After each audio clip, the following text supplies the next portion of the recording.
Hello and welcome to episode 287 of the Casual Try Hard podcast. I'm Brian. And I'm going to try and get through this without falling asleep. That's my new co-host, everyone. Sleepy. Yeah. So The specialist of dwarves. yes. We have he has survived COVID. Yep. Still a little sleepy. But so that's why we missed last week, but we were going to talk about Bloomborough draft archetypes, which is, I guess, good because as we are recording, Bloomborough is live on Arena. Yeah, we're a little late. This episode was supposed to be out last week. Sorry about that, but the Rona got me. Again. Again. That was no fun. More fun than last time, but still not fun. Yes. So we're doing last week's episode this week. Limited archetypes. Same format as we normally do. We're going to work through the color pairs, tell you what each one's about, bring up some demos on screen, and then hopefully get through this episode in a reasonable manner before I pass out. So, if you have ideas for the show, particularly next week, we're going to talk about cards. Mm-hmm. So if you have cards that you want us to talk about, reach out to us on Facebook, Discord, X, email us. Let us know what cards you would want us to talk about. Yep. And we can try to work them in. Sure. I'll probably be doing the card file right before we record next week, so you should have all weekend to get in any requests that you want. If you're looking to support the show before we start this episode, there's a couple ways you can do it. The first is with our TCG player affiliate link, CasualTryHard.com/TCG. Surf on over there and do your shopping. Buy all your Bloomborough cards. That's a good thing to buy. Timely. Over on TCG player. Do your shopping with following our link, and you'll be supporting us at the same time. We would really appreciate that. Doesn't cost you guys anything extra and helps us out. If you want to support us more directly, you can do so at patreon.com/CasualTryHardMTG. Our patrons are awesome. We appreciate you. And if you would like to sign up, you will have access to our show notes. So you get a sneak peek about what the upcoming episode is going to be about. And you also get access to roughly another hour of content out of us every week in the form of our pre-show. Unshow. Yep, trying to remember the name change. Branding. That's right, branding. We record our pre-show every week, completely unedited, unscripted, and that's why it's the Unshow. Sometime untechnologied, like this week. Oh, I'm sure there's going to be some more of that coming up here too. So, but if you want to hear more of us in a slightly less formal manner, if that's even possible, patreon.com/CasualTryHardMTG. Surf on over there and chip a couple bucks in. Support the show directly and get more content from us. Yep. Sounds like a plan. Yep. Okay. So Bloomborough. So I listened to the entire 4-hour common and uncommon set review from Limited Resources. Cool. I don't know how much of it I retained, but I did retain the beginning. Okay. So LSV had done the the creator early access event. Yeah. So he got to do some drafts beforehand. And he brought up something that I thought was an interesting point to bring up. Okay. So each color, right, has 4 color pairs with it, right? There's white, blue, white, red, white, black, white, green, right? Yep. Each of those color pairs belongs to a different type, a different creature type. Right? So white, blue is birds, white, red is mice, white, black is bats, and white, green is rabbits, right? And so that means white has 4 creature types that are in its color, right? So white has rabbits cards, birds cards, mouse cards, and bat cards. Right. And you got to be really careful because the rabbit cards and the bat cards don't super work well together. Okay. So you don't want a deck that is like a mix of rabbits and bats if you can avoid it, even though they're red. Right. you want to get a bunch of rabbit cards because their synergies interlock, Yeah. as opposed to like I've got 10 rabbits, 6 bats, and like a mouse. Huh. Like that doesn't work as well because they don't lock together as well. So is he suggesting you draft this more instead of drafting color pairs, you draft creature types? I think if you draft creature types, you end up drafting the color pair. Right, but you don't just take generic good red-white card because you're in red-white. You need to draft specifically your mice. That was kind of what he got at the beginning is, right, you would rather have like a mouse in a mouse deck than like, if it's a rare rabbit that's like, crazy or whatever, fine. Yeah. But like 2 cards of like equal power level or close, right? Or even like one's a little bit better, you want to take the card that like fits synergy wise better than the other. Okay. So that's just something to keep in mind is that like they wanna fit together. Mm-hmm. And so just don't be like, oh, like I'm gonna take the white card. Right. You wanna make sure it's the bat for your bats or whatever. Right. And another thing that came up in the set review that like I like read the cards and like didn't process it. There's a cycle of duos. Mm-hmm. Those are cards that are going to try to bridge multiple archetypes. Okay. So I did notice there was like a lizard otter or something. Yeah, so like Baker's Bane duo is a green card. It's 1 on a green for a 2/2. It's a squirrel raccoon that makes a food and then has expend. So making food is the squirrel mechanic. Expend is the raccoon mechanic. Yep. So this is a card that would like work in either a black green deck or a black or a green red deck. Yeah. Right. So some of them work. Some of them, the 2 things kind of work better together than others. Mm-hmm.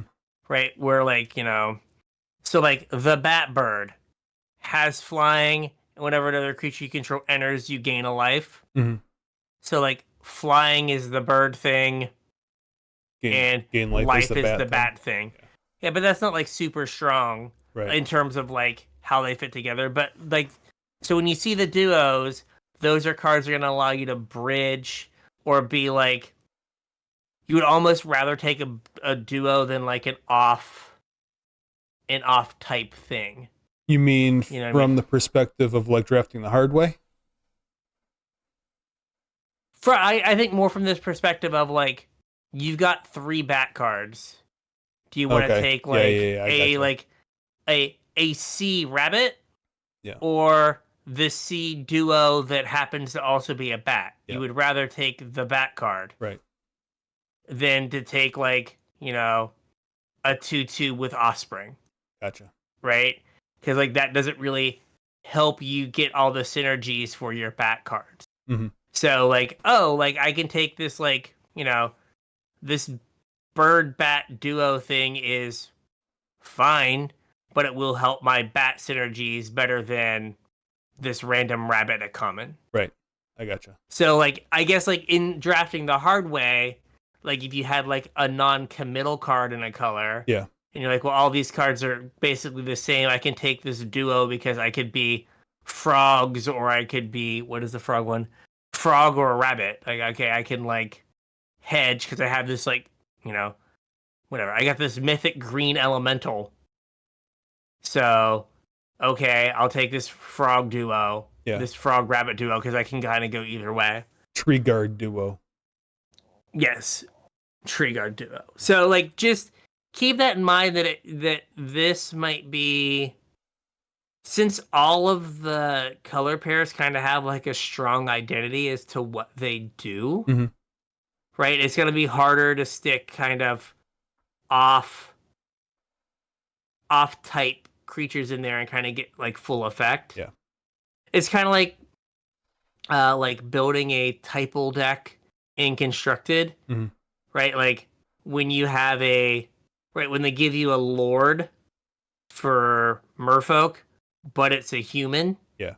It is less good than if it were a lord for merfolk that was a merfolk, Right. because it doesn't because the human version doesn't get Yeah. uh any of the bonuses or trigger any of the stuff that Yeah, was it that Liliana's devotee was like a zombie lord that was a human? yeah, and it's like, Yeah. well, then it doesn't get pumped from any of your other lords. Yeah. It doesn't like gain whatever buffs you would get or like trigger things. Mhm. So in the same kind of way, just kind of be like, oh, like I've got 6 mouse cards. I want to try to get my 7th mouse card as opposed to my first rabbit. Right. So Makes sense. that was just something I thought was interesting. That like it could like you know, my own personal, this could end up with the set maybe drafting on rails a little bit, Yeah. where you get like 3 rabbits in and you're like, oh man, I have to take this rabbit. I'm like Yeah. too far in. That's kind of an interesting point too. Right. Because like, oh, Yeah. like, I can't scrap these first 3 picks to like Right. All the take a raccoon. I mean, it might make for a stale format because the decks are all going to end up kind of samesies. They could, yeah. You're not going to get, well, I mean, yes and no. Like, well, while you're actually doing the draft, it might be easier to read the table. Mm-hmm. But at the same point, it's going to be more important to read the table, because if you're in red black lizards and like you see a lizard not wheel, you should probably bail. Yeah, or like, or try super hard to cut on the way back or whatever. Yeah. Like, all right, I got to take every lizard in pack 2 to kind of get there. Yeah. I did not know that, like, the duo gimmick, Mm-hmm. like, that's a Shadowmoor thing. Oh, really? I didn't know that. Yeah, so I just typed duo into Scryfall. Yeah. And there's Ember Strike duo that's an Elemental Warrior Shaman. Oh, okay. And Grave Guild duo with, say, Merfolk Rogue Warrior. 2 jobs. They have even more. And then there's Thistledown duo that is a Kithkin Soldier Wizard. Yeah. So like it's kind of the same thing where they're like, well, we have this like strongly like typal format. We can't just have like a dog. Yeah. Now there are some of those cards. There's like a 2 mana like 1/3 mana dork that's like a mole druid. Mm-hmm. And with a couple of those kind of cards, LFCs, like you really feel off type creatures in your deck. Yeah. They feel clunky. Right? You're like, yeah, they're like, oh, like this doesn't work with the rest of my cards. Yeah. Now, like, a 2 mana 1/3 mana dork, you play that. Mm-hmm. But, you're like, oh, I really wish this had like the rabbit type, because it would like go off with my rabbits or whatever. Yeah. So just keep that in mind, that you might kind of get on rails mm-hmm. and want to stay like really try to stay with the type that you kind of like get yourself into. Yeah. There are 10 types. Mm-hmm. Right? Or 10 there are 10 color pairs with 10 kind of like types that go with them, or 10 10 types. 10 folk. So, 10 folk. So there are 8 folk in a draft pod. There are. So in theory, like there should be a folk for everyone. True. And you could be in a situation where you're like black white bats, and the person passing to you could be white green rabbits. Mm-hmm. And like other than like the like removal, right, like they want rabbit cards, they're gonna ship you bat cards. Yep. Right, so like you could both be white side by side, and they want different cards than you want. 100%. So you could still end up with a good deck, again, minus whatever overlap there's going to be with your spells. like Banishing Light or whatever. Yeah. So like it's not as important to like.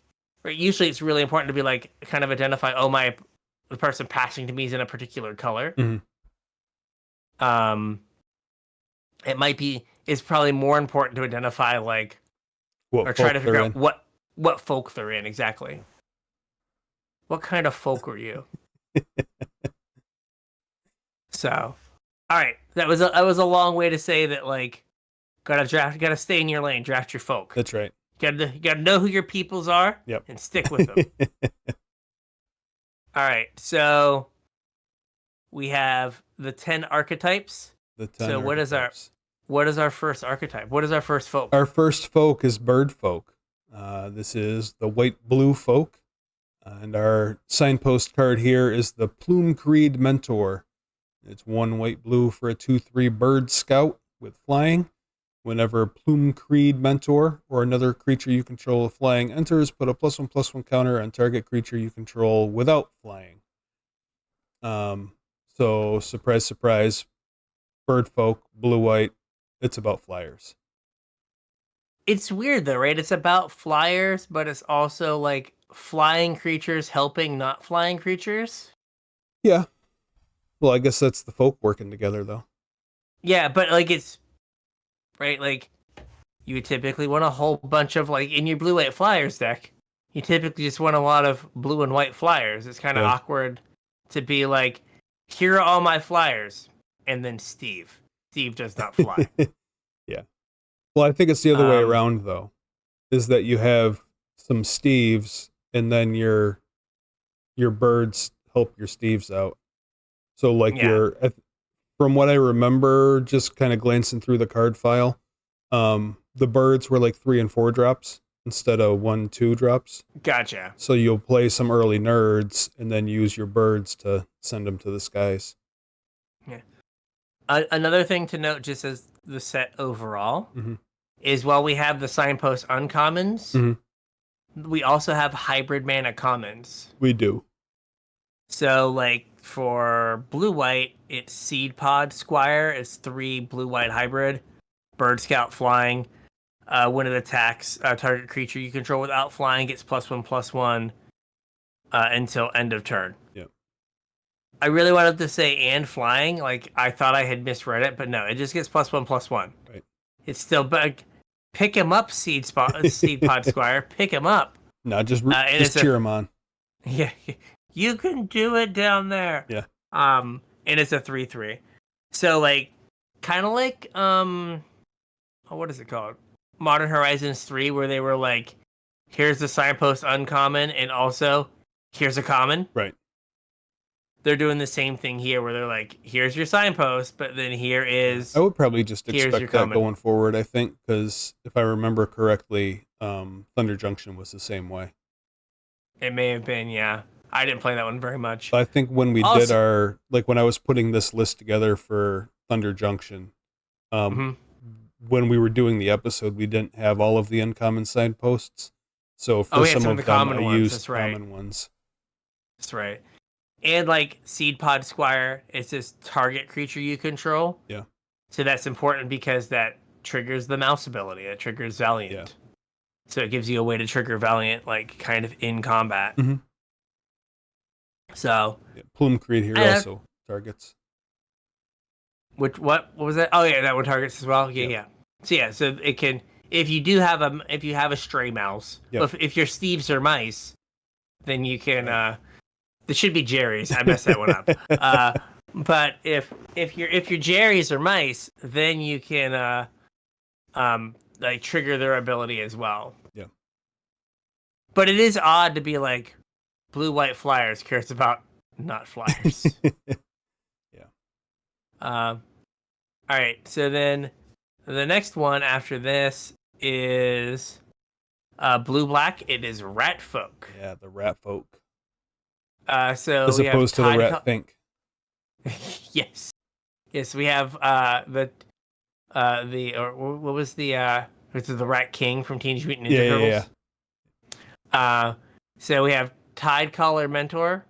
It's a 1 blue black for a rat wizard. That's a 3/3. It has Manache. This guy kind of looks like Splinter if you look quickly. He definitely does. It definitely does. Like it's a missed opportunity that there weren't turtle folk in this set. Oh, definitely. You could have had this guy with UB. Like turtle. Universes beyond Teenage Mutant Ninja Turtles. Yep. They might have got me. Yep. So this has threshold. When Tide Collar Mentor enters, If you have 7 more cards in your graveyard, return up to 1 target non-land permanent to its owner's hand. So it's like a regrowth on a stick if you have a bunch of stuff in your graveyard. No. It's a bounce spell. No? Oh, did I read that wrong? Oh, God. Reading is fundamental. Well, it's awkward because like the threshold it cares reminder. About graveyards. Well, the threshold reminder text is like part of the ability, so you read it and you're like, "Oh, graveyard, okay, return a card from your graveyard." Nope. But no, it's okay. Threshold bounce something. We're gonna say I didn't bring my glasses up, and that's fine. That's fine. Okay, so it is a bounce spell if you have threshold, which is like good and bad. Like a 3 mana like bounce creature is usually is where that has like traditionally been. Mm-hmm. And like the odds of this being on turn 3 or 4 or 5 are relatively low. Yeah, it's really strange because an ability like this in blue-black is kind of asking you to play a tempo game. Mm-hmm. But if you play this at a point in the game where tempo really matters, you're not going to have threshold. No, not at all. You're just going to have a French vanilla 3/3. Right. Which doesn't do anything. Like blue black has ways to fill the graveyard, but this one just feels like awkward and weird. Yeah, you're not going to have your graveyard filled by turn 3 or 4 though. Like when the tempo would really matter. Like it's almost like this card actually costs like 3 blue black. Yeah. Or 4 blue black, right? Like one of the bigger bounce creatures that we get sometimes. Yeah. Where it's still good, but like you lose the ability to just like slam on like turn 3. Yeah. Yeah, really, this could have been written as like 3 blue black. When it ETBs, bounce something, get blue black. Yeah, something. Yeah. Yeah, it's just awkward. And then what is the where's it at? What is the blue black common? Is Mind Drill Assailant. It's 3 blue black for a rat warlock with like some sort of weird mech arm in the art. Okay. It's a 2/5 with threshold. If you have threshold, it gets +3/+0, and it has surveil for 2 blue black hybrid. Okay. Which is like a lot, but I guess like in the late game, it's better than drawing a land. Yeah, it also helps to fuel threshold if you need to. Yeah, but if you have threshold, it's a 4 mana 5/5. Like that's like no joke. Yeah. Like even if you have 7 mana, right? Like you play this and you have your 4 mana 5/5 in the late game, plus you get to like fix your next draw. Yeah. That turn you have a way to use your mana. Like that seems fine. So like this card, the Tidecaller Mentor, like I said, kind of reads as like a tempo-y card. But whatever the one that you just read was, that kind of reads as more of a control card. Do we think blue black is gonna, and I know those archetypes are pretty tight and can overlap, but do we think blue black is going to be more of a control deck or more of like a tempo deck? I'm not sure. I haven't looked at all the cards. Like there is some pretty good removal. Yeah. Like we have Fell, the sorcery speed, like terminate. Yeah, that's one of the things that I wanted to talk about next week, I think, is just kind of a general conversation about the removal in this set. Okay. So like I think it really depends on like how fast you can get threshold. Yeah. Because like if you can make the Tidecaller Mentor, you can get it live on like turn 4 or something and get the like, bounce their 4-drop, get in for some damage, and then the next turn kill that same thing that they replayed or kill their 5 and then attack with this 3/3 and a couple other things. Then but like if you're kind of like dirtling around, like if none of your cards work because you don't have threshold, right? Then you can't play a 3 mana 3/3 like as your like uncommon. Yeah, like that's not a like card that like works in Modern Magic. So it almost has to be more controlling to like turn your cards on. Yeah, but then this guy isn't as good. Like, oh no, I this agree. guy's not as good in a control deck. like this could very well be one of those archetypes that like misses, Yeah. where like, because like what is the right? There's always all these cards that you'll see, and you'll be like, oh man, that card's so good, but like it doesn't see play in constructed because there's like a fail case Mm-hmm. where like there are times where that card doesn't do anything, Right. and like maybe blue black falls into that where there are just times where your card doesn't do anything, Yeah. Could where it be. just doesn't have text. Because like a 4 mana 2/5 is fine for the other card, but Yeah. like nothing great. And a 3 mana 3/3, a like hard to cast 3 mana 3/3, Yeah. right? Is like a 3 mana 3/3 was cool when it was in Hour of Devastation, Mm-hmm. right, or whatever. But like now, usually your 3 mana card is like, you know, comes with like a sandwich and a drink. Right. And this time's That was kind of one thing, we can talk about it here a little bit. Kind of one thing that I noticed going through the card file for next week's episode as well was I kept noticing there was like a recurring theme of, oh, this guy would be kind of good in a bounce deck. This guy would be kind of good in a bounce deck. Like there was a lot of stuff that didn't completely pay you off immediately, like just for it existing, but came kind of close. And those kind of cards usually make decent bounce targets. And yeah. something like Tidecaller Mentor is really going to punish you for bouncing your opponent's stuff if like they're getting value every time they play it. Oh yeah, like if you're playing against frogs, Yeah. and frogs' entire shtick is like creatures leaving the battlefield without dying. Right. And you're just like, my card like puts 2+1/+1 counters on their creatures and draws them a card if I play it. Yeah. I guess I can't play my card. Right. This is awful.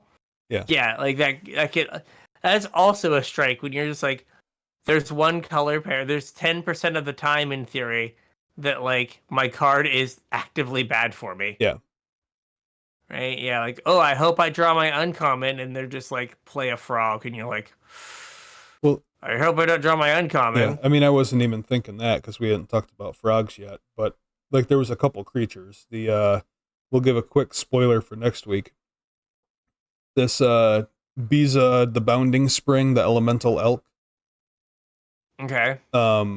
is a 4 mana 4/5, and when it enters, if your opponent has more lands, you make a treasure. If your opponent has more life, you gain 4 life. If your opponent has more creatures, you make 2 fish. And if your opponent has more cards in hand, you draw a card. Like that's the perfect card to bounce. You know what I mean? And if this is your opponent's bomb and the only way you have to deal with it is to bounce it, like you don't want to do that. Yeah, exactly. It's like they just cast the best timely reinforcements ever. And Right. You're like, try again. Yeah. Like, Thank you, sir. May I have another? Exactly. It's like, okay, I guess I lose now. Yeah.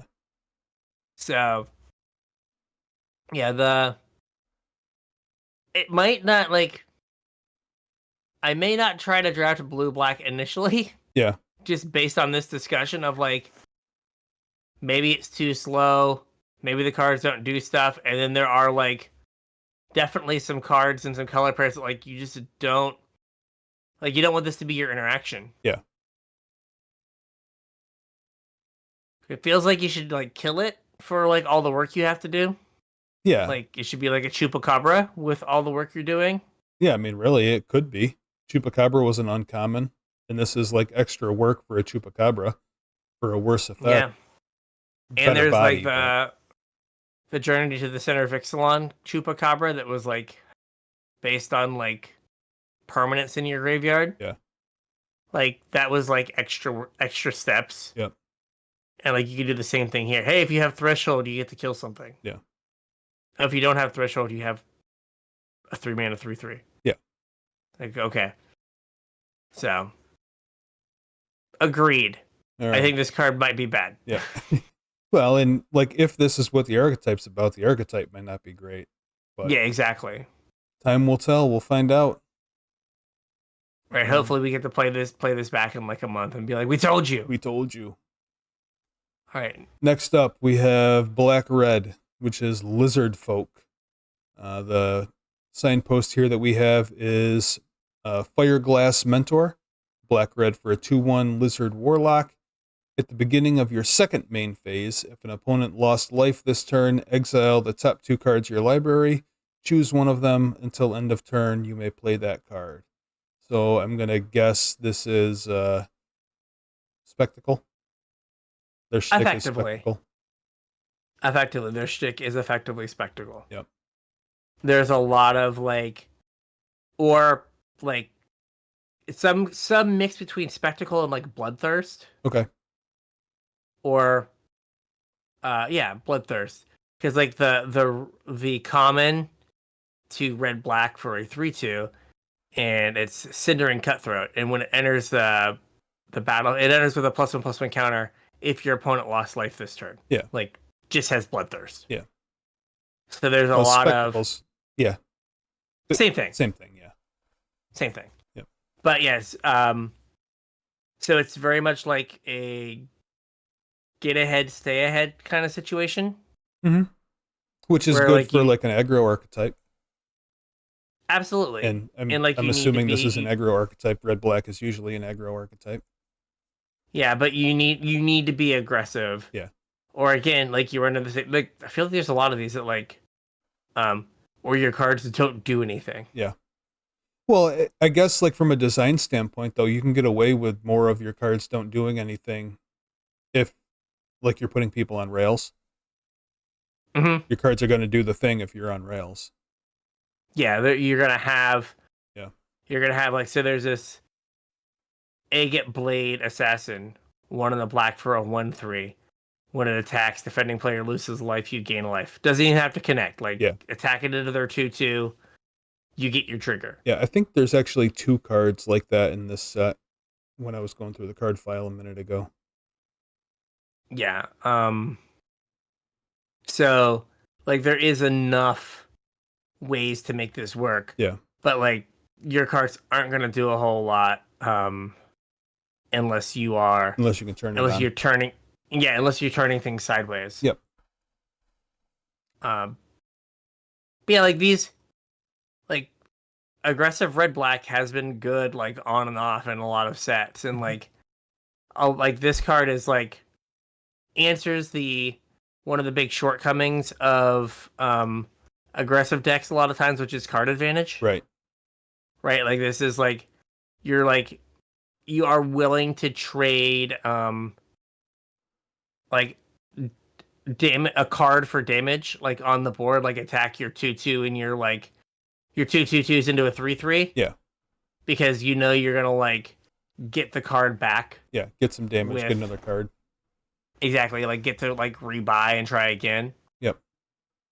So it's just encouraging you to keep attacking, to keep up the pressure to make your cards do the thing. Yep. Math is for blockers. Exactly. I felt remember that stupid the little catapult guy or little archer guy that was tap, deal 1 damage to both players. Yeah. Yeah, I feel we need one of those. Yeah.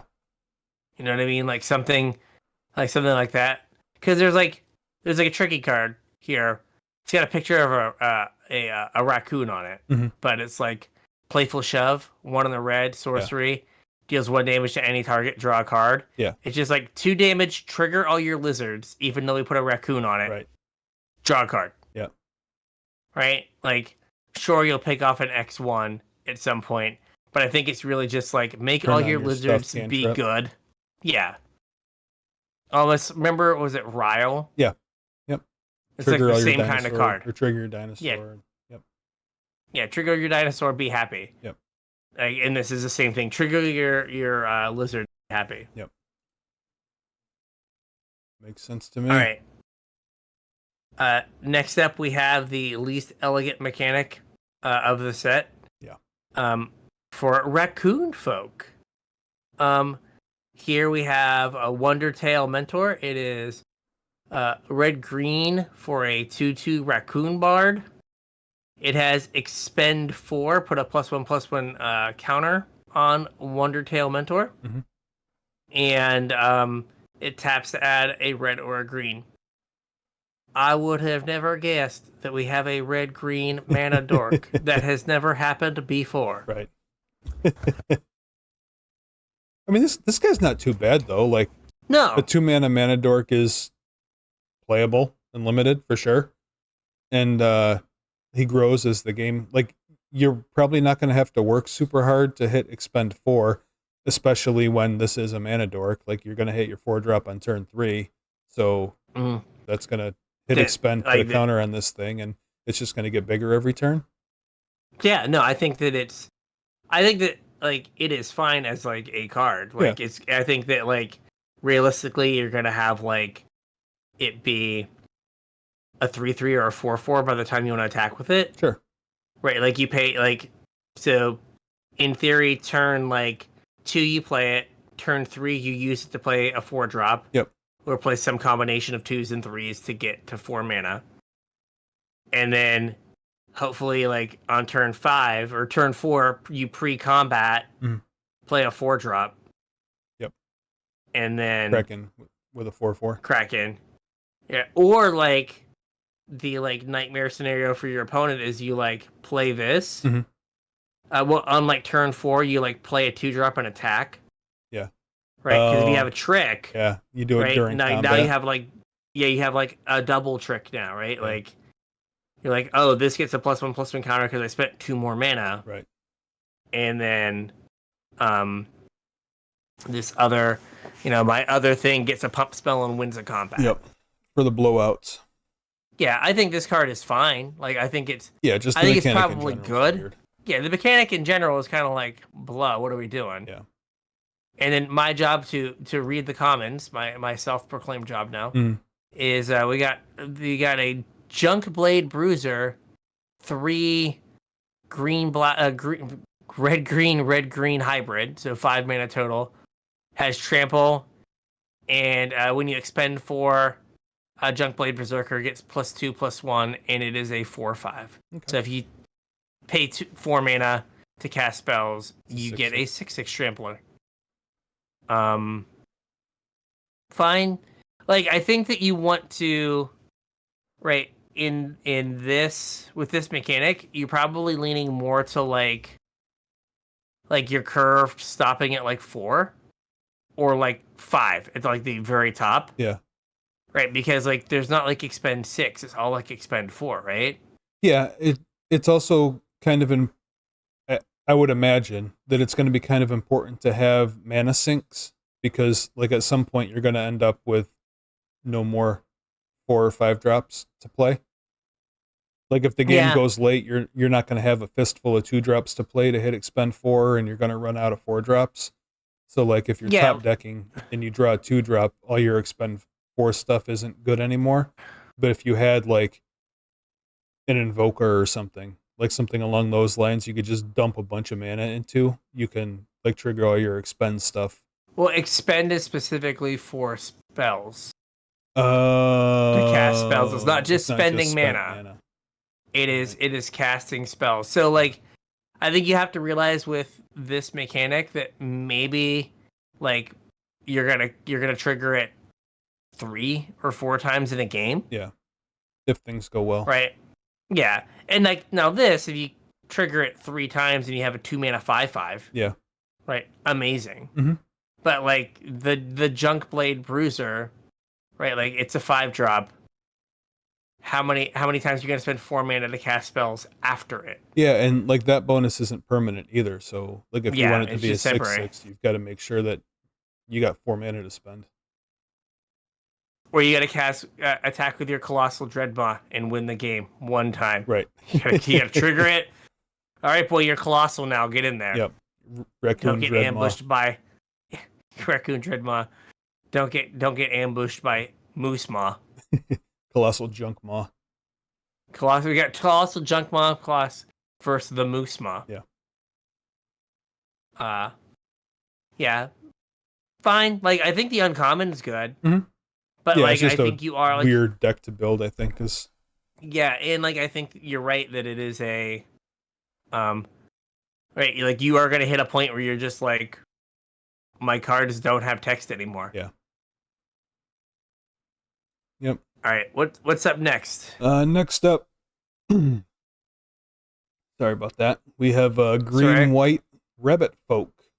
Our signpost here is Burrowguard Mentor. Green-white for a star Rabbit Soldier with Trample, and its power and toughness are each equal to the number of creatures you control. So I imagine this is going to be a go wide deck. So you got like Oh, this. I guess that's fitting with rabbits, right? Because there's lots of them, Yeah, and they make more rabbits. they do. I mean, I think like the green white mechanic is offspring, right? So you're Yeah. always making little ones, and then there's that white. I think it's an uncommon hop to it. Mm-hmm. Makes 3 That's rabbits. just make 3 Yeah. rabbits, and then the common is 5 mana, 3 green white hybrid for a 3/2 rabbit citizen that makes 2 rabbits when you play it. Yeah. So it's like 3 things. Yeah.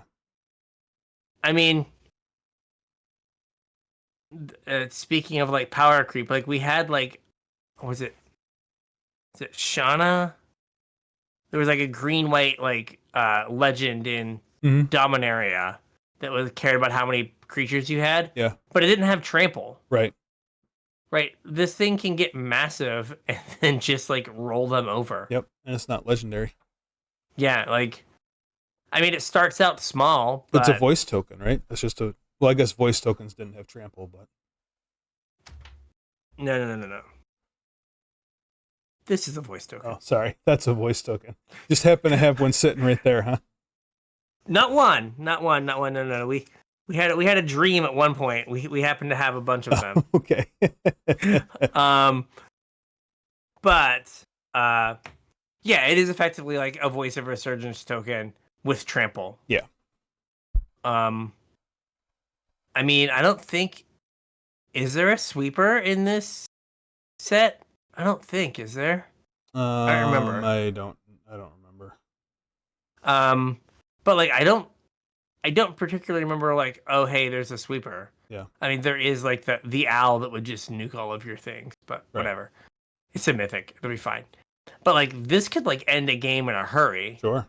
Right, Yeah, I mean, if you like on... one drop into this and then make 3 rabbits and swing with a 5/5 trample on turn 3. Yeah, like the game just ends. Right. You're just like, what am I supposed to do? I guess I have to kill all your 1/1s? Yeah. And hope? Like that doesn't seem reasonable. Yeah. Yeah, like I think this, and then there's also is it there's a rare, I think it's a rabbit that's like whatever.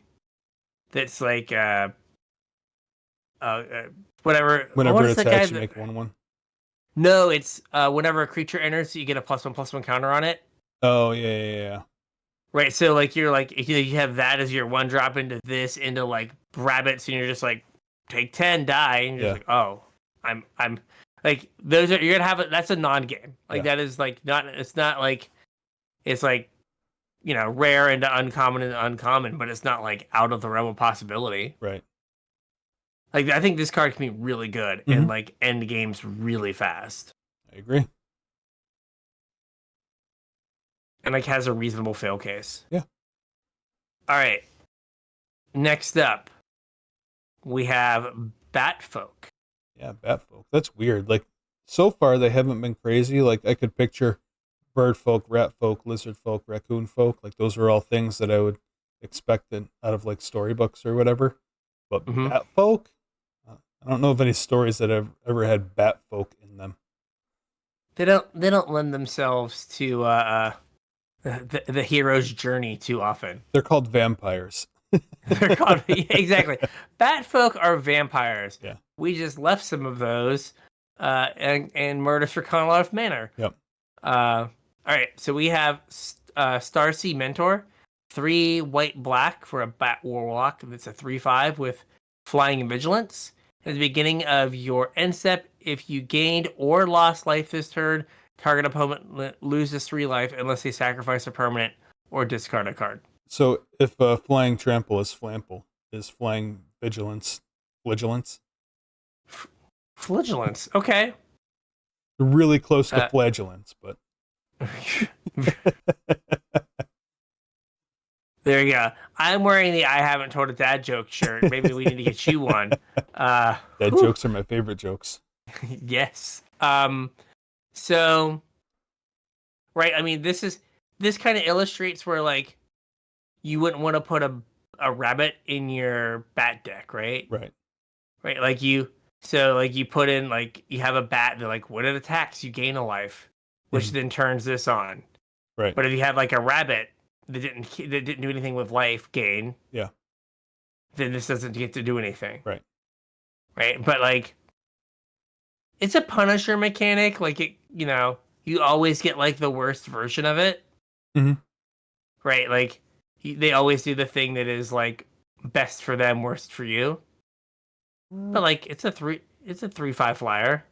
Yeah, but I mean, like all of those modes are relevant, They are. and But what I'm saying it is like if doesn't they're like you're not really committing a whole lot comparatively. You know what I mean?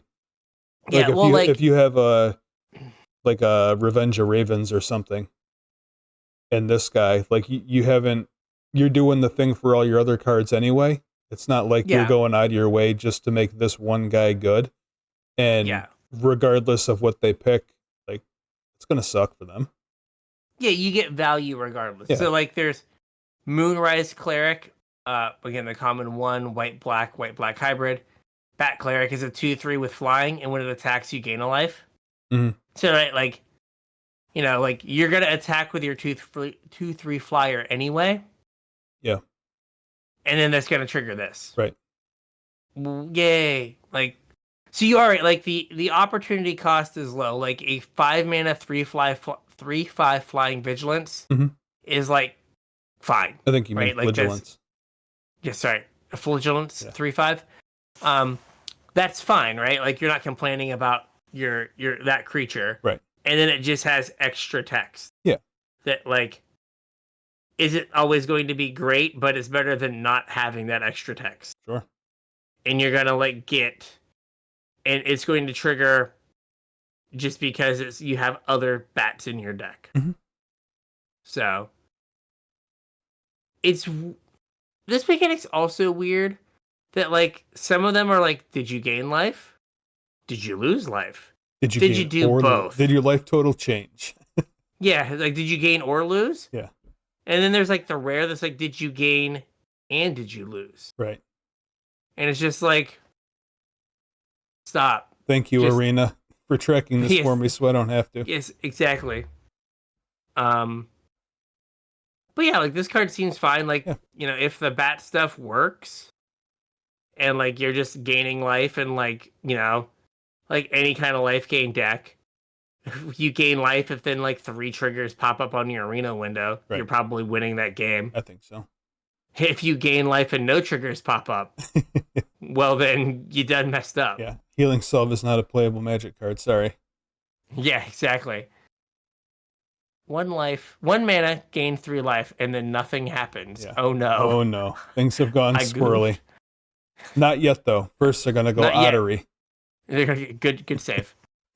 So Blue Red is up next with the Otter Folk. The signpost here is Stormcatch Mentor. Blue Red for a 1/1 Otter Wizard with haste and prowess, and instant sorcery spells you cast cost 1 less to cast. So surprise, it's Spellslinger. Surprise Spellslinger. Yeah. The common is Tempest Angler, 1 blue red hybrid for a 2/2. When you cast a non-creature spell, put a +1/+1 counter on it. That's pretty good. Yeah, I mean that's what is it? The spell there was like a spell guy that did the same thing, put a +1/+1 counter, or something like from like one of the Innistrad sets. Okay. Yeah, I mean there's been a bunch of versions of that. There's been a bunch of them, yeah. The Quandrix Pledge Mage was 3 mana. Oh, They yeah. Did that. Yeah. Yeah, no, I think like I mean the Goblin Electromancer effect is pretty powerful. Mhm. Right? It does ask you to like play Instants and right, sorceries. like instants and sorceries. There is a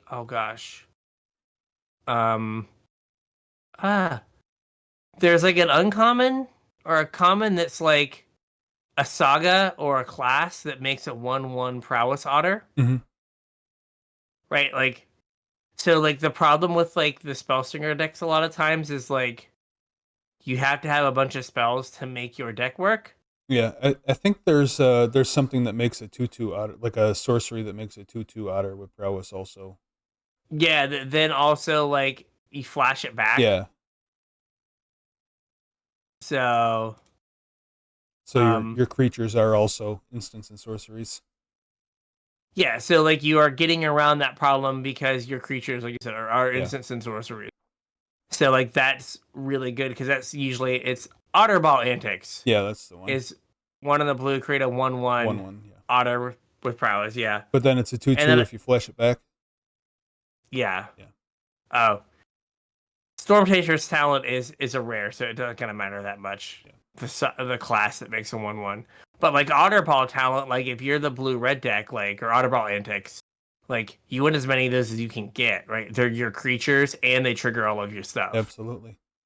In this guy, this signpost here is kind of cool too because it's your enabler and your payoff. Mm-hmm. Does double duty. It's letting you do both. Yep. Yeah.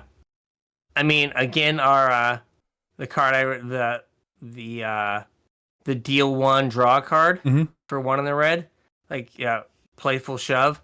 That card's really good if it's just red, ping something, draw a card. Absolutely. Right, like Trigger just all lets you your like prowess. churn through your deck. Yep. Exactly. Do all of your things and go, go, go. Yep. So you know, the blue red deck is always fun. Hopefully like Otterball Antics kind of fixes the like that issue of not having enough creatures to actually kill things, but having or not having enough spells to make your cards do stuff, and the fact that it's 2 spells because it has flashback. Right. But like, I think this could be really good. Like, you know, on turn 3, like play 2 or 3 spells, get in, like, and I mean, this guy has haste, so in the late game, like, he's not like a totally dead draw. Right. So surprise. Yeah, surprise otter. Ha! Sneaky otters are the best otters. Exactly. All right. All right. Now, next up, onto squirrels. Things are getting squirrely. That's right. So we have green black for squirrel folk, and so this is various food matters forage stuff. Yeah. So Vine Reap Mentor is green black for a 3/2, which is just a fine stat line. Yep. And then when it enters or dies, create a food. So, right, gives you a thing to forage, and it does it early. Yep. Right, so like it allows you to turn on all of your forage things starting on turn 3. And then what is our common? Because that's my job.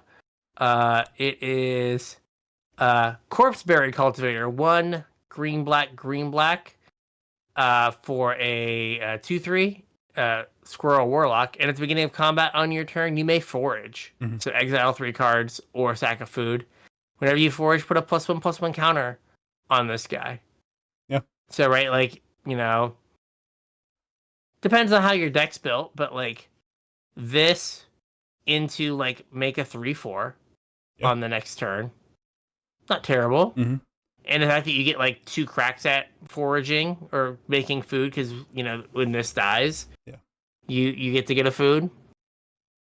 I mean, I think we've seen that a lot of the recently that the make piles of cardboard decks have been pretty good. Oh, definitely.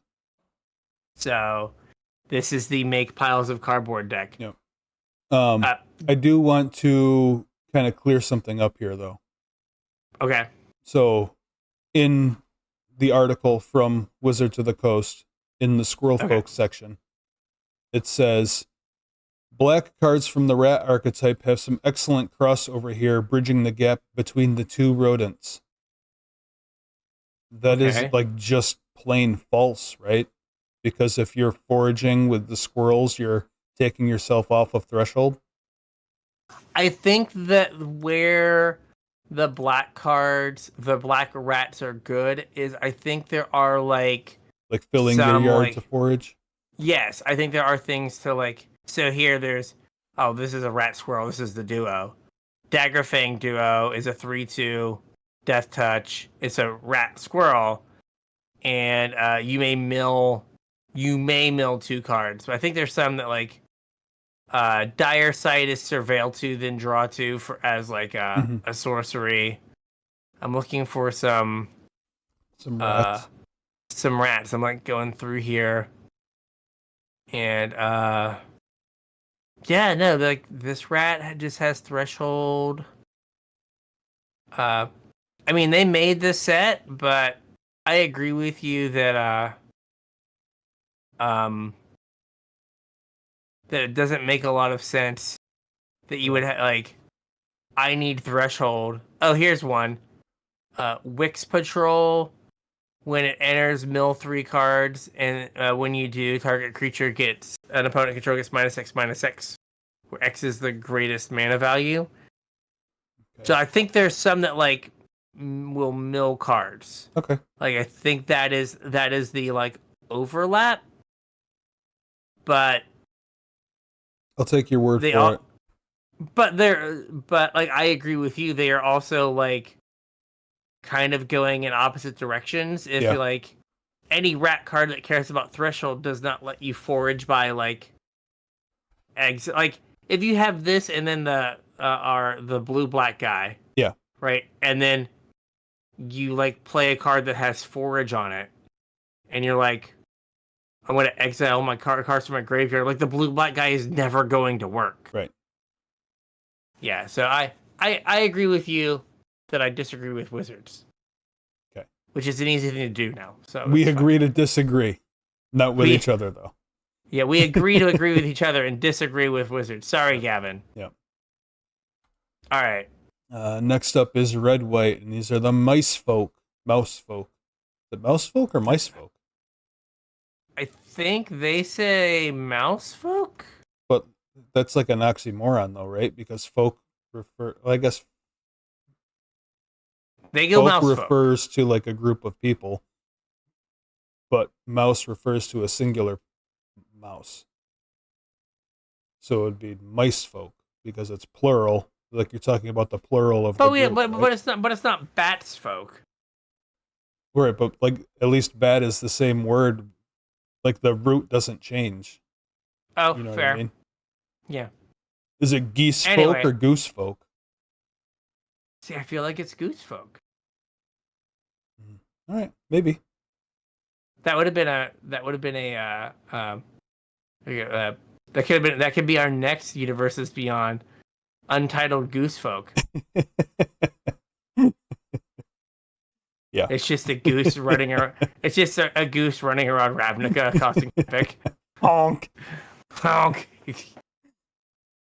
Hey, let's reference a video game, an obscure video game from like 3 years ago. Let's go. I mean, that's right on brand for us. It is like pop culture icons. Sure. All right. Anyways, red white. We'll go with mouse folk because that's what WotC says. The signpost here is 1 red white for a 3/2. Its name is Seedglaive Mentor. It's a mouse soldier with vigilance and haste, and it has Valiant. Whenever Seedglaive Mentor becomes the target of a spell or ability you control for the first time each turn, put a +1/+1 counter on it. It's like it's somewhere between like fixed heroic and like better heroic. Yeah. Because like heroic was only spells. Right.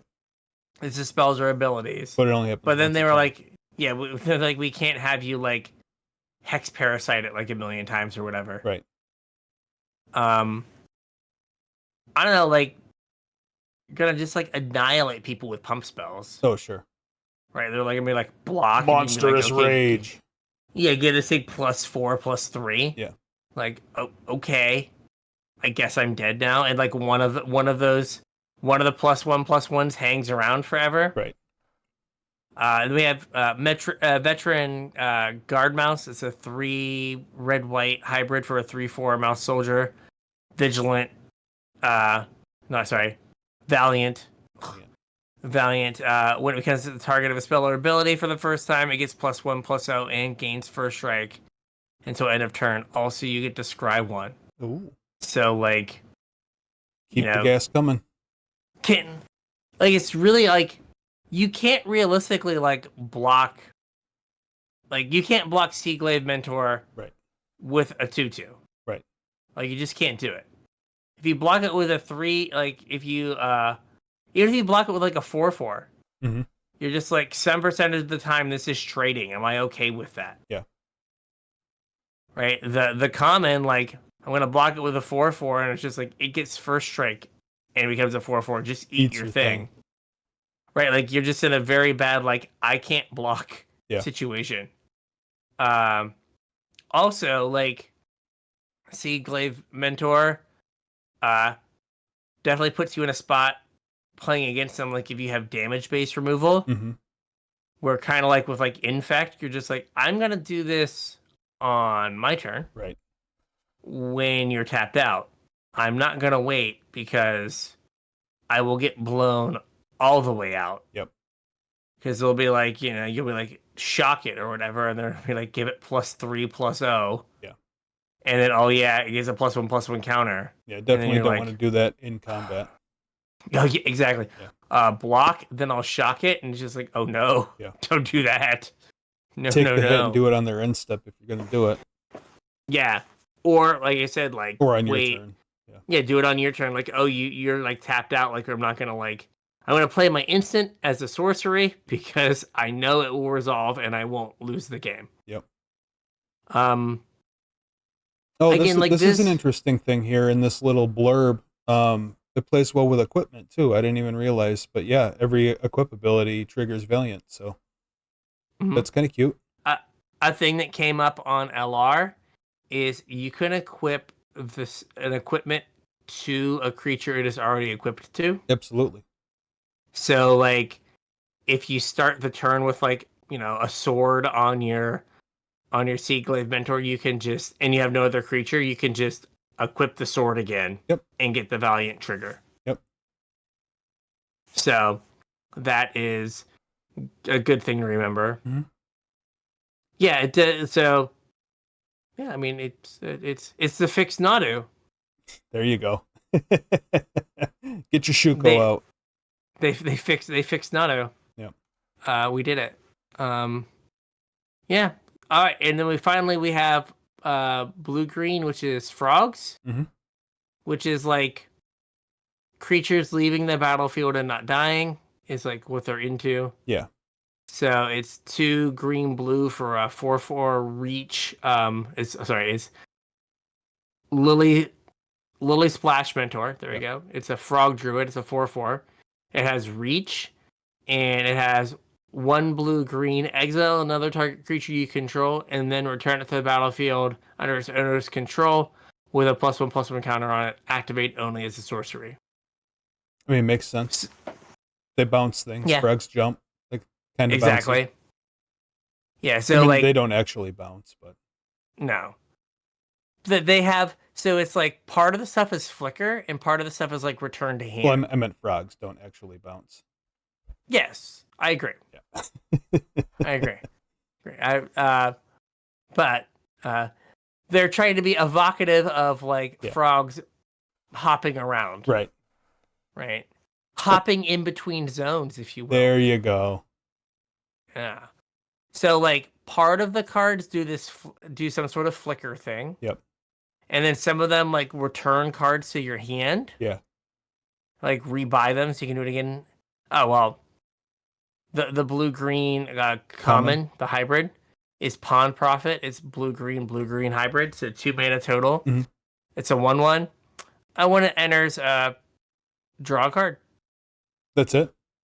That's it. It's just Elvish Visionary. It's Elvish Visionary. Oh, well, I mean, that's a good thing to bounce. Mm-hmm. I think there's some like rares that like or like if a thing leaves the battlefield and doesn't die, draw a card. You're just like flicker this, draw 2 cards. Yeah. I mean, there are enough things in this. There are enough frog things in this set that care about like leaving play, or like have ETBs Yeah. that like if the format is slow enough for you to be able to like play a 4-drop Mhm. and then like at some point have like 3 mana that you can like flicker something you've already played. Yeah. Like, one, format's gonna be great. But 2, like I think blue green will be really good. Yeah. Because you'll just get so much like value. Oh yeah, all of the value. Another thing that came up on the LR set review, it became a running joke. Mhm. There's a ton of reach in this set. Oh, there is, isn't there? Like there's like a ton. They were just reading. Pay no attention to the man behind the curtain. Oh god. Just roll with it, man. We're almost done. Hey, we did it. We fixed it. That's the second time it's fallen today. Oh wow. It fell before the show. I gotta figure something out here. But like they were just like, there's reach everywhere. Like there's reach on all kinds of cards, and it's like, oh, interesting. So, like, I don't know if like blue white was like super good in testing, Or maybe the bats were. Maybe. So there are 15 cards with reach. That's a lot, though. And 1, 2, 3, 4, 5. 5 of them are rares or rare or mythic. So 10 of them are at lower rarities? 10 of them are at lower rarities. So you're going to see them a lot. Yeah. And like some of them are like pretty reasonable cards to play. Yeah. Like the Clifftop Lookout that like ramps you and stuff. Mm-hmm. So like I think you're going to see like, things that give reach or cards that have reach a lot. Yeah, the 5 mana red haste trampler also has reach. For reasons. Yeah. Same with the power crept Colossal Dreadmaw. Yeah. Galewind Moose. Yeah. Yeah, just real quick. So God rest his soul, Colossal Dreadmaw. 4 green for an elemental elk. It's a 6/6. It has flash. It has vigilance. It has reach. And it has trample. Yeah. Like, good, rest well, sweet prince. Yeah. Like Colossal Dreadmaw. You made it into a lot of sets. Gone. You made it into a lot of sets, but now this is uncommon. I don't know. Give it like 6 months, it'll be a common. Yeah. Yeah, and it'll be just like, oh, it's moose time again. Yeah. Yeah. So, I think this could be like the blue-green archetype could be like could be good. Good. Yeah, if you like. It'll be interesting to see how the format plays out because, like I said, or like we were talking about at the top of the show, you're a lot more incentivized to stay in your lane. So I think it's going to be pretty obvious when you're getting cut. So like the individual decks, I think will be of higher quality because the chances of there being 2 raccoon drafters at a table are pretty low. Yeah, or they like pretty low, or they have to be really far apart. They have to be on opposite sides of the table. Yeah, and just like hope. Even if they are, though, like there would have to be an above average amount of raccoon cards for either deck to be even playable. And like you would much rather be the first bat drafter than the second raccoon drafter. Absolutely. And like almost in like every case. Yep. So like that's really important. Like as like you're a couple packs in or a couple picks in, like if you're just like, man, I haven't seen like I first picked a rabbit and I haven't seen like any rabbits since. Like okay, like I need to get off of this because the person beside me is taking like a ton of rabbits. Yeah. And I'm gonna have a deck that's like non-functional. I wonder if that means that if we mentioned drafting the hard way earlier in the episode, I wonder if drafting the hard way is going to be like super impactful. Maybe for this format, like just making sure you're open until you get a read on the table. So yeah, that is like the drafting the hard way is like, not locking into your first pick and like kind of reading signals of like what's being passed to you. I mean, a large portion of it is making picks that leave you open, though. Mm-hmm. Like not just being willing to come off your first pick, but maybe picking an artifact or a land or something more generic that leaves you open to, like if Bat Folk is the best deck in the format, you don't have any good bats in your first pick or whatever, but there's like the 3 mana surveil 2, draw 2, lose 2, whatever. Like Yeah, it's in black. yeah, Yeah. pick that so that if bats are open, you can move into it. Or like I said, pick an artifact so you're not like locked into your colors, but try and keep your first couple picks open so Or you can get a like, read on the table and then or like, a duo, right? You're sure. like, Or oh a duo, well, yeah. like there's the bat burden here. Mm-hmm. I would want to be bats, so I'll give myself this as opposed to maybe taking something uh that is worse. I mean, I think the hard thing is like the hard thing about the hard way is like when the hard way was written, Right. right? Like I think that the power level of cards was lower, Sure. and there was a much smaller difference between like uh a rare and an uncommon. Like your Sure. average rare and your average uncommon were closer in power level. Mm-hmm. And like it's become more and more correct as years have gone on to like kind of like gravitate towards trying to fight to keep your rares, your like pack one pick one. And so I agree that you might be right to be like, hey, like maybe I want to take like it's not a great card, but like Spark Form Harvester. It's a 3 mana 2/3 changeling. Mm-hmm. Right? Like, okay, like now I have this changeling. I can be anything. It goes into everything. Right. But like, you're not gonna be like, oh hey, there's this like good rare. I'm gonna like, hedge to stay open. Yeah. But you could very well be right where you're like you've got to like really read the table and like pay attention, and maybe you are like third pick and you're like or fourth pick and you're like, man, there has not been like a single like bat. Yeah. Maybe I need to like hedge a little bit and maybe take like this rabbit card Mm-hmm. in case like the person beside me open like a bat mythic and it's just never gonna pass me a good bat for this entire draft. It also means that it's important to pick up on the signposts, because if Mhm. you get like a third or fourth pick signpost coming around, like chances are like that's open. Like that is, if you're like waffling around a little bit and you get like a fourth pick, I don't know, like insert one here. You know what I mean? Yeah. Like chances are you're going to be open. Like you get a third or fourth pick, Stormcatch Mentor. Like Yeah, congratulations, you're like, okay, you're blue-red's now open. blue-red. Yeah, and like you have to kind of be like, okay, no one else wanted this card. Yeah. So that means that for the rest of this pack, I'm probably going to get blue-red cards. Right. Perhaps coming the other way, Mhm. because now they're not going past me, Yep. I should get blue-red cards. And then I'll get blue-red cards coming back as opposed to like fighting super hard. But like the signposts are probably more important in this set than in most. Yeah. Because like it seems like you're really locked into two particular colors doing their thing. Mhm.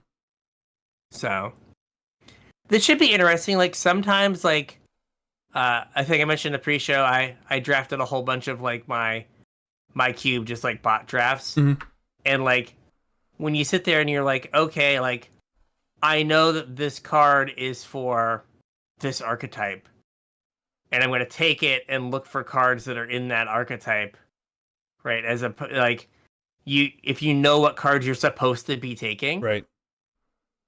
like you can get like a better deck. LSV talked about how he likes it. Some of the cards in this set are like, put this in the bat deck.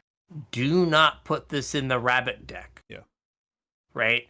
So like from a drafting point of view, being able to maybe identify like, all right, like I'm the rabbit deck.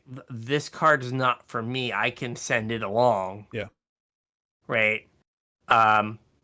Is gonna be or is gonna be good, or like You know, like, oh, I might be able to wheel this card because I've been getting like a ton of bat stuff. Yeah. No one seems to be bats. So like this card is a 0 for the entire Everybody. table. Yeah. I should get it back. So like being able to identify like, okay, this is the card that is like be a bat. Mm-hmm. And I'm just gonna like send it around and take like the good removal spell and then get my bat card back. Yep. Right. Those things like can one make your deck better, but like also make the draft more interesting. Mm-hmm. Of like, oh hey, did I like figure out the table and then like kind of game the table to be like, this card is a 7 in my deck and a 0 everywhere else. Right. So, but if it's gonna come back to me. Yep. All right. So hopefully everyone will be ready to draft some various folk. All of the folk. All of the folk. No. Just one very particular type of folk each deck. Just Well, one but folk. each time. I mean, you can have each time, yeah. You have to do. You should like do 10 drafts, and each one is a different folk, Sure. and then you can be like, I've experienced all of Bloomborough. And my favorite folk are. They're lizard folk, right? You're lizard folk. Your favorite folk? Probably either lizard folk or mouse folk. I think the synergies are pretty good in the mouse folks. Yeah, I agree. I'm leaning squirrel folk or frog folk. I was gonna say you strike me as a frog folk kind of guy. Yeah, I'm a little froggy. Yeah. You know how it is. Yeah, I think I'm becoming the Golgari guy because like I was thinking about like a legacy deck and I was like, it's like, oh, veteran explorer, and then like I have to play like Cabal Therapy. Yeah. Oh man, like just green black all the way down. A pile of cards that say can't be countered and hexproof. Can't ever lose. Amazing. Yeah, I have rubbed green off black. on you. Just green black as far as the eye can see. All right. So with all that, I think we got a show. I think we got a show. So if you want to reach out, feel free. Facebook, Discord, X, email. This week, very important. Let us know what cards you want us to talk about, what cards you think are interesting. Yep, hit us up. Yes, please. If you're looking to support the show, there's a couple ways you can do it. The first is with our TCG player affiliate link, CasualTryHard.com/TCG. Surf on over there, do your shopping, and support us at the same time. We would appreciate it. If you want to support us more directly, and you go over to Patreon.com/CasualTryHardMTG, you can chip a couple bucks in and get access to our pre-show. About another hour's worth of content out of us every week, and our show notes, so you have a written record of what transpired today. You also get it a little bit ahead of time, so you get a sneak peek about what the episode's going to be about. Or if you just want to support the show, you can do that over there as well, even if you're not interested in either of those things. Like I said, Patreon.com/CasualTryHardMTG. Yeah. So with that, we'll catch you on the internet. We'll catch you on the internets.